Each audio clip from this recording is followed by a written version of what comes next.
మంచిర్యాల జిల్లా చెన్నూరు నియోజకవర్గంలో మంత్రి వివేక్ వెంకటస్వామి పర్యటించారు. నియోజకవర్గంలో చెన్నూరు, కోటపల్లి మండలాల్లో పలు అభివృద్ధి కార్యక్రమంలో పాల్గొన్నారు. కోటపల్లి మండలం కొల్లూరులో ఇసుక రీచ్ను ప్రారంభించారు. ఎన్నికల సమయంలో ఇసుక దందాను అరికడతానని తాను ఇచ్చిన మాటను నిలబెట్టుకున్నానంటూ తెలిపారు.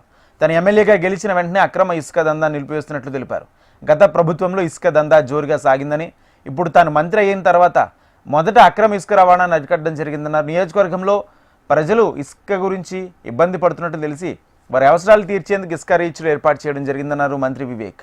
నియోజకవర్గంలో అక్రమంగా ఇసుక, మట్టి దందా నడుస్తున్నాయని ఆరోపణలు వస్తుంటే ఏం చేస్తున్నారంటూ అధికారులపై మండిపడ్డారు. అసలు ఈ కోట్లాది రూపాయలు ఏదైతే టీఆర్ఎస్ నాయకులు సంపాదించుకున్నారో అది ప్రజల సొమ్ము.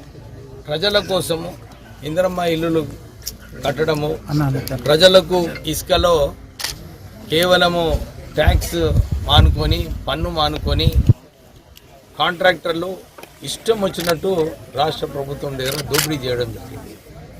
మీకు తెలుసు, ఈ కొల్లూరులోనే వందలాది లారీలు తిరుగుతుండే ఆ రోజులలో అక్కడ నేను ప్రజలకు, చెన్నూరు ప్రజలకు అందరికీ కూడా మాట ఇచ్చిన, నేను ఎమ్మెల్యే అయిన తర్వాత ఈ ఇసుకే దందా బంద్ చేస్తానని చెప్పి ఆ రోజు మాట ఇవ్వడం జరిగింది. దాని ప్రకారంగా నేను ఎమ్మెల్యే అయిన తర్వాత దీంట్లో స్ట్రిక్ట్ చర్యలు తీసుకోమని చెప్పి ఏడీ మైన్స్కి చెప్పడం జరిగింది. అప్పుడు చాలా ఒత్తిడి వచ్చినాయి. సార్, మాకు కొంచెము మీరు ఫ్రీగా ఇవ్వాలి, మాకు డబుల్ లోడింగ్ కావాలి, ఇవన్నీ కూడా అడగడం జరిగింది.